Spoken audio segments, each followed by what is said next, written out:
ये देखिए, हम सन्यासी हैं, पॉलिटिकल बयान नहीं देना चाहिए। बिल्कुल सही है, एकदम सही है, हम इस सिद्धांत के हैं।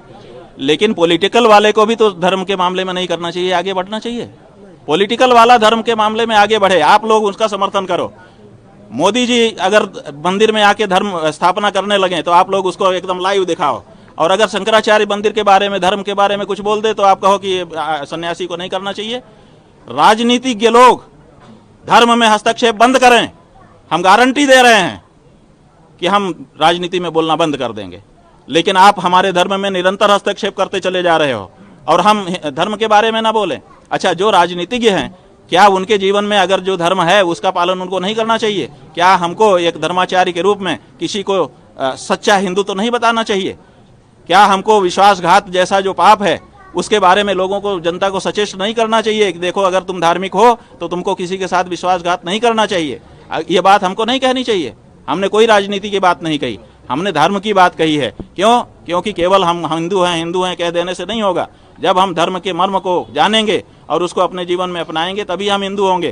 तो धार्मिकता अपने सच्चे स्वरूप में लोगों के जीवन में प्रतिष्ठित हो, उसकी व्याख्या समय समय पर अगर धर्माचार्य नहीं करेगा तो धर्माचार्य अपना कार्य नहीं कर रहा है ये माना जाएगा। इसलिए जहाँ जैसा मौका होता है वहाँ हम धर्म की व्याख्या करते हैं। हमारा राजनीति से कोई लेना देना नहीं है, लेकिन राजनीतिज्ञ को भी अपने जीवन में धर्म का पालन करना चाहिए, विश्वासघात जैसा कार्य नहीं करना चाहिए।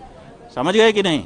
ये कहा गया है, मित्रद्रोही कृतघ्नश्च यश्च विश्वासघातकः त्रयस्ते नरकम यान्ति यावदाभूत संप्लवम। मित्र का द्रोह करना, किसी ने आपके ऊपर उपकार किया है उसको भुला देना, और विश्वास का घात करना, ये जो तीन लोग हैं ये जब तक प्रलय नहीं हो जाता है तब तक के लिए नरक में धकेल दिए जाते हैं। तो ये बात हम हिंदू को ना बताएं कि विश्वासघाती मत बनो। क्यों ना बताएं? हमारा अधिकार है, कर्तव्य है। वो हमारे देश के प्रधानमंत्री हैं और उनसे हमारी कोई व्यक्तिगत रंजिश नहीं है। हम सच बता रहे हैं कि इस देश में हमसे बड़ा नरेंद्र मोदी का कोई हितैषी नहीं है। क्यों?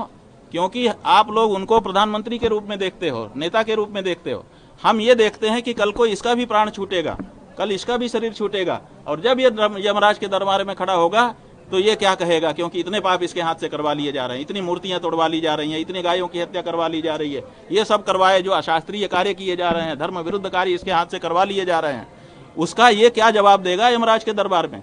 तो हम तो उनके लोक का भी सोच रहे हैं, उनके परलोक का भी सोच रहे हैं, और इसीलिए कड़क शब्दों में, क्योंकि हमारे पास तो दूसरा कोई माध्यम नहीं है कि वो सीधे सुन ले तो हम प्रेम से कह दें, तो इसलिए हमको समय समय पर आप लोगों के माध्यम से उनके गलत कामों के लिए कड़क से कहना पड़ता है।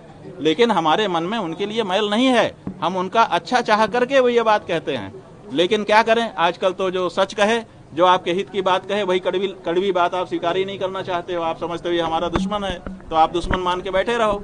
लेकिन उन्होंने आकर के हमको प्रणाम किया, हमको लगा कि इनके मन में भी अब कुछ सफाई हुई होगी, इन्होंने शायद हमारी बातें समझी होंगी, तभी तो अब कड़वाहट नहीं मान रहे हैं। तो हमने उनको मन से आशीर्वाद दिया। अपने गले की पहनी हुई माला, गले की माला पहनी हुई शिष्य को पहनाई जाती है और किसी को नहीं पहनाई जाती है, ये बहुत बड़ी चीज होती है।